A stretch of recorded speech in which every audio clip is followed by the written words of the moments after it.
There is a tiredness that sleep doesn't fix. You know the kind. You rest, you wake up, and something is still missing. Not in the body, somewhere further in. A flatness, a quiet sense that you're waiting for the day to begin, even as the day is already happening around you. And then there's the version of this that stretches across weeks, sometimes years. Things happen, you show up, you function, but nothing is pulling you forward, nothing is lighting up. Most people, when they arrive at that feeling, look outward. They wait for something to change.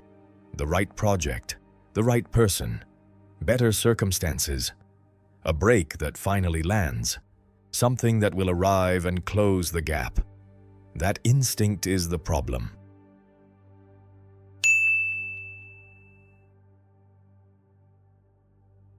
Here is what most people get wrong about energy. They think it's something you receive. The assumption runs deep, that stimulus comes from outside, that aliveness is delivered by circumstance, that life eventually sends you what you need to begin. You just have to wait in the right position, with the right patience, until the world provides the charge. But watch what actually happens to the people around you. The ones who always seem to carry their own energy, who bring it into the room rather than drawing from it. They're not immune to difficulty. They face the same circumstances, the same setbacks, but the flatness doesn't accumulate for them the way it does for someone who's been waiting. What's different isn't luck. It's not even temperament. They stopped expecting the world to start them. At some point, through experience, through failure, through something they couldn't quite articulate, they understood that the energy they were looking for doesn't arrive from outside first. It's generated from inside, by the act of engaging. Here is the thing about energy that almost everyone learns too late. Sleep repairs the body. A good meal restores what was spent. Rest genuinely helps, but there is a kind of aliveness, the sense that what you're doing matters, the feeling of being genuinely pulled forward, that none of that restores. You've had rest that didn't touch the real tiredness. You've had vacation that came back empty. That kind of energy has a different source. It isn't recovered. It's generated. And the mechanism that generates it runs in only one direction: outward, through engagement, through building, through the deliberate investment of attention in something that asks something of you. The neuroscientist Berridge spent years trying to answer a deceptively simple question. Why do people pursue things that don't make them happy? What he found is that wanting and liking are two separate neurological systems. Liking is the sensation of arrival, pleasure, completion. Wanting is the state of moving toward, anticipation, pursuit, engagement. And it's the wanting system, not the liking system, that is tied to energy, aliveness, the sense that what you're doing matters. The chemical signal that powers it doesn't fire in the waiting, it fires in the moving toward. And again, when effort genuinely arrives at its destination. Every real achievement, every act completed with care sends back its own signal. The circuit runs in both directions. Engagement generates energy, and genuine completion returns it. What produces nothing is the gap in the middle, the passive waiting for something to arrive before you begin. A stimulus isn't something that happens to you. It's something that happens through you when you move. The person waiting for the spark is waiting for something that only arrives once you've already begun. Every act of genuine engagement creates a signal.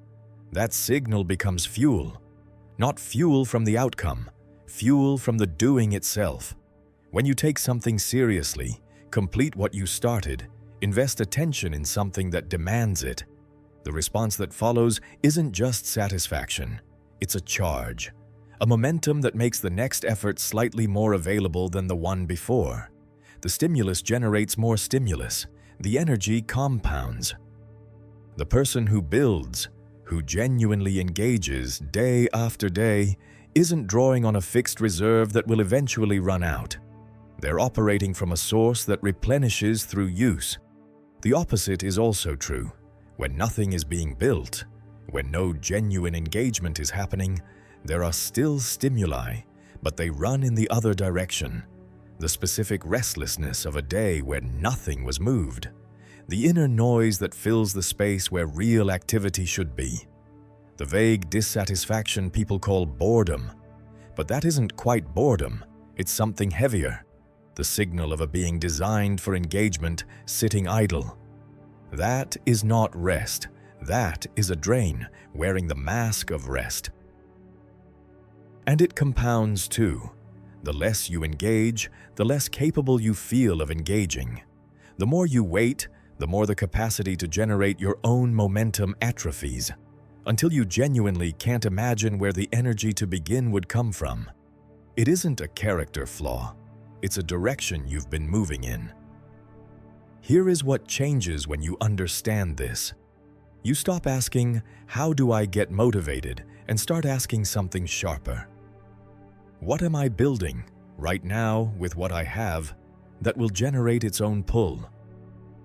Because motivation is not a resource that arrives when conditions are favorable. It is a signal generated by engagement, and it precedes nothing. It follows everything. Clinical psychologists working with depression discovered this structurally. The treatment approach they called behavioral activation rests on one counterintuitive finding. That action precedes motivation, not the other way around. The feeling of wanting to do something is not a prerequisite. It's a result. You act, and then the state shifts. The first few minutes of real effort are often the hardest. Not because the work is difficult, but because there's always some friction before the state shifts.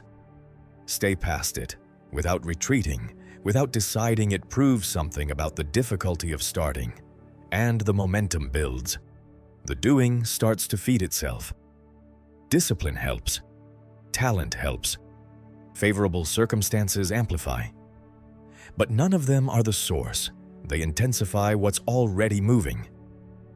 The decisive factor, the one that precedes all of them, is the understanding, lived rather than theoretical, that the source is internal, that it must be created, not found. A person who has learned to generate their own stimuli moves through the world differently, not because their life has fewer problems, not because they've found some secret technique, but because they're no longer dependent on the world to start them.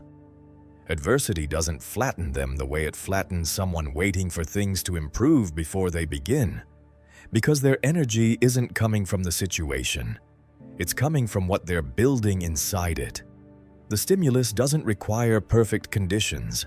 It requires a decision to invest genuinely in something that matters, and then to pay attention to what that investment creates inside you. What you bring to a task shapes what the task gives back. The energy you're waiting for was never outside. It was always here, in the act of building something, in the willingness to begin before conditions are right, in the investment of genuine attention in whatever is in front of you. The flatness you feel when you're waiting isn't the absence of a stimulus that hasn't arrived yet.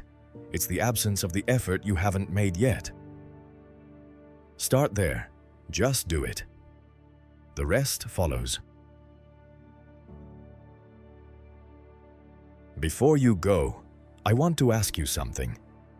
Think about the last time you felt genuinely energized, not rested, not relieved, alive, pulled forward by what you were doing. What was generating that? Leave it in the comments. Not the activity, the quality of it. What was it about that moment that created its own momentum? Thank you for staying until the end.